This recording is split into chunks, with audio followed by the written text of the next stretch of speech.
तोरे करनमा बनी गेलियो रंगदार गे गौआ समाज हमारा समझे बेकार गे।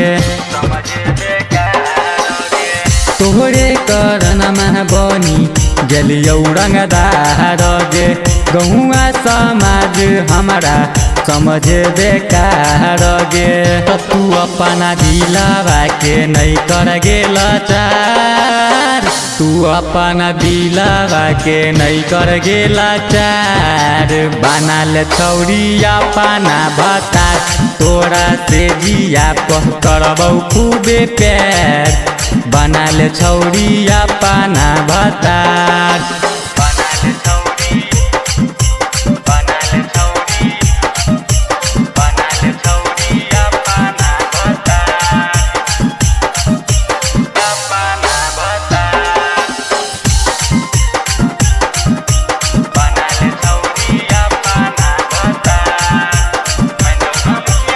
जौना मुखिया से डरबहु नहीं गे, गौआ समाज से लड़बहु नहीं गे। मैं जौना मुखिया से डरबहु नहीं गे, गौआ समाज से लड़बहु नहीं गे। तो तू अपना आदत को ले न गे सुधार, तो तू अपना आदत को ले न गे सुधार।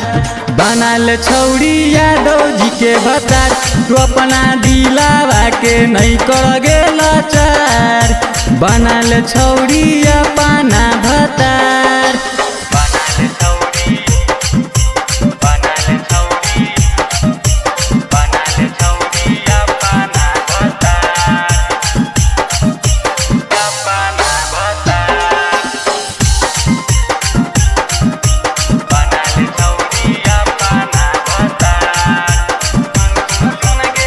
सुन सुन गे छौरी पतरकी,